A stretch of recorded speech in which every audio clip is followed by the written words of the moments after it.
Well, I traded in the Bluick for a Toyota again. Here is the 87 Camry. It's back from the depths, and it ran fine. Took me right out here, no problem. Did its thing in all of its wonderful tenderized form. But of course, the reason this car is here is because the Bluick is not. So I have an update about that. In case anybody was interested, that was this Italian, or rather his wife, mowing the lawn. The sound you hear now are crickets. Cricket. The crickets this time of year are bad. And they make noise all day and all night. So you're going to have to deal with it because I feel like sitting outside. I think on that note, I'll get a beer and I'll tell you a story.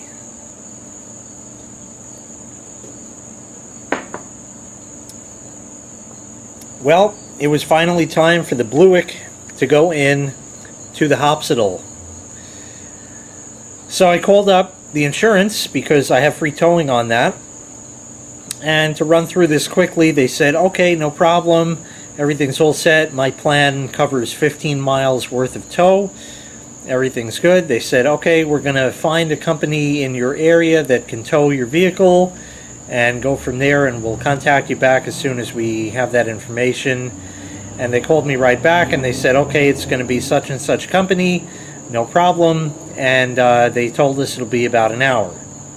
Okay, no problem. I'm at home waiting. That's fine. So about an hour goes by and the tow truck driver himself calls and says, listen, I'm on my way to pick up your car, but the brakes on the tow truck gave out. I said, oh? He says, yeah, I came up to a red light and I stepped on the pedal and it went right down to the floor. And I almost didn't even stop. I said, oh, that's lovely. That's great to know that your trucks are that safe. He says, well, I have to get another truck and that'll come to you. Okay, so that's going to be a while. So I waited. Meanwhile, the insurance company called back. They said, did your tow truck driver get there? I said, no. Well, we'll call them and find out. They really wanted to make sure I was, getting the help I needed. So that was nice of them. Anyway, long story short, the guy finally gets here about an hour later. He says, does it start? I said, I can try. And it started. And I let it run. It actually did a high idle today. That was nice. And, I waited for a moment. I kicked it down. And I went to go, and just leaving the driveway, it started to misfire. Yeah, it's definitely still fucked. Okay, no problem. It's going to the hospital, so fine. So, anyway, he's parked just down the block, and I go over there, and he has the back of the truck. It's a flatbed, so it's on, at its angle like this, so the car can come down off of it. So everything's all set, and he just waves me on. It's my job to drive the car up the ramp. And I'm like, okay, I understand the idea. We're both men, but I mean, what if this was some old lady? What the fuck? Come on, lady, bring it up, bring it up. And because this thing is so steep, as soon as you let off the gas, you are rolling back down, no matter what. So you got to stand on the brake and nail the gas to get up that thing. Any old lady would never figure that out. They go, vroom, vroom, vroom, vroom. So anyway, we get it on the back of the truck. Okay, no problem. Everything's good. We drive out there. I drive with the tow truck driver. I'm meeting my dad at the repair place, and we'll take it from there. Okay, so we drive out there, uneventful, made a little small talk with him. I said, I bet your truck gets about as good gas mileage as I get on a car. He says, well, this one's a gas engine, and it's showing about 7 miles to the gallon. I said, well, the Buick gets about 10, so we're close. Anyways, we make it out there. We get to the repair shop. My dad's there, and the street that this place is on is crazy. There are trucks parked, double parked, unloading stuff. There's no room to get through. It's a shit show on this block. So anyway, we get to the place. I get out of the tow truck, and I say hello to my dad, and a few moments later, I figure we're going to be getting the car off the back of the truck, and the guy will be on his way. Nope. The guy's sitting in the truck for a while. He shuts the truck off. He restarts the truck. Lets the truck run for a few minutes. Shuts the truck off again. Restarts the truck. Puts it in gear. Takes it out of gear. This, that, and the third. Well, so it turns out he was having a really fucking bad day. Not only did the brakes fail on the first truck, but on this truck, the back part of it, and I can't think of the name, the ramp part, the flatbed part in the back of it, the hydraulic system for that took a shit. So the Buick is now stuck on the back of this tow truck and can't come off of there. You can't make this up. So he went under the dash and he's reaching up under there and poking at shit and whatever. Then he gets out, he opens the hood and fucks around under there for a while. Then he goes back under the dash again, back under the hood, back and forth, back and forth. 20 minutes later, the hydraulic system starts up and we get the car off of there. He takes a picture of the registration information or whatever, and that's it. No payment, nothing. I looked up, are you supposed to tip them? And people said, yeah, yes and no, yes and no. And I figured if he was going to be a nice guy, I might slip him a couple of bucks. But after all that shit, no tip for you, buddy. But he just wanted to get the fuck out of there anyway. All right, so he goes. So now we're at the shop, and the car is running, and it's pulled over to the side of the road, like half on the sidewalk, because the road is crazy, like I said.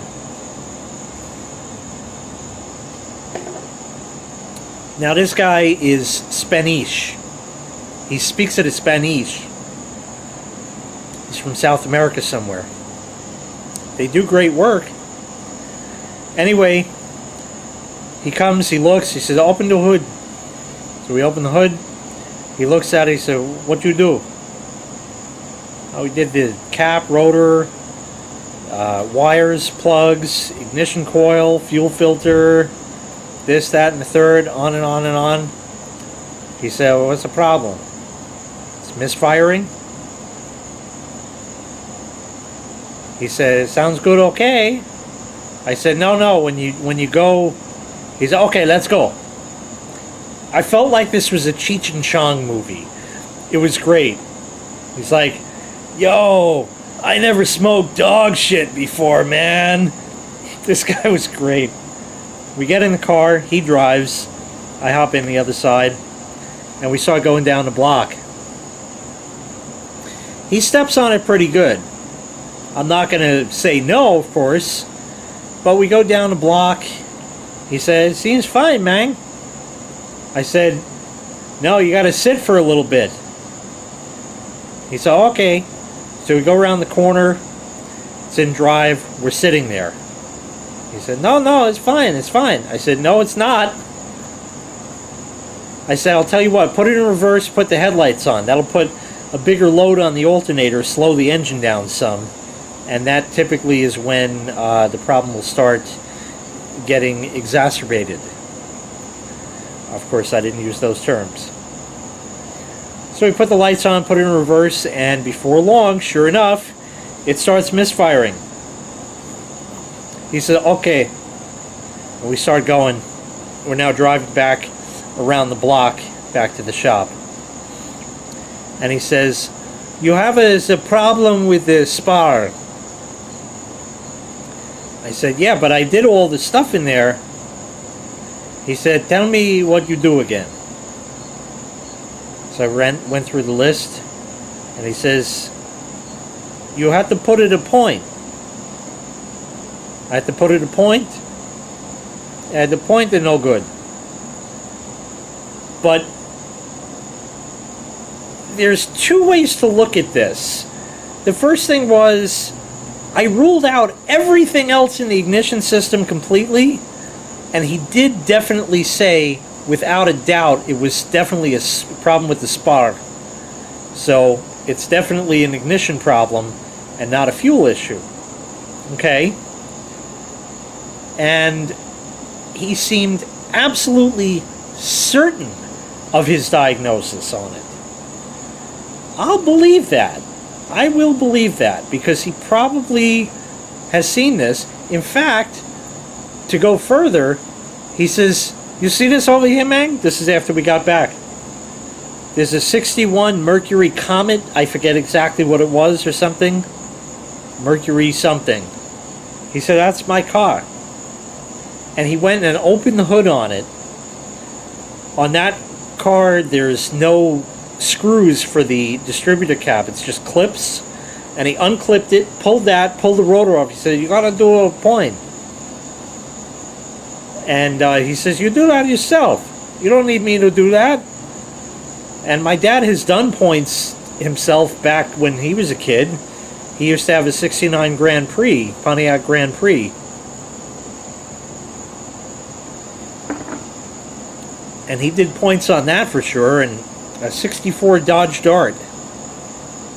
He did points on that as well. They all had points. So he said, the guy said to me, how long have those points been in there? I said, about 2 years. He said, no, every 6 months. So I don't drive it much. But he says that he puts that on his Mercury anyway every 6 months. Points are cheap. 15, 20 bucks, you know. So my dad suddenly, like, I don't know if he's getting old and senile or whatever, or just like the fucking light bulb went on upstairs and he suddenly remembered how to do this, or better is that he realized that, oh shit, look, we may not actually have to spend money here at a repair shop, so I'll do it myself. I'm down for that, you know, spend enough money on everything else, so why not? We got one last thing to try. So anyway, it's at the shop, which is about 2.5 miles from my dad. He followed me, went back to his house, and left the Bluick there. I'm going to order the part on Fleabay. There's no rush for the car, so when it comes in, it comes in. I'll have it sent to him. He'll put it in, and then I'll drive back out there in the Camry, the other classic, and hopefully it'll be fixed at that point. If not, and there's still something wrong, well, it's only 2.5 miles back to the repair shop. So, a fiasco, a shit show, definitely not a freak show, as Jordan Yu calls it, because that's just asinine to call it that. But it was definitely a shit show. But hey, it did get towed out there, and it didn't break, and that's that. So, we'll see what happens. That really is it. So, with that, I thank you very much for watching. Make sure you click like, make sure you click subscribe, and take care. Why don't you crack one open for Uncle Jay? I might need it. Bye-bye.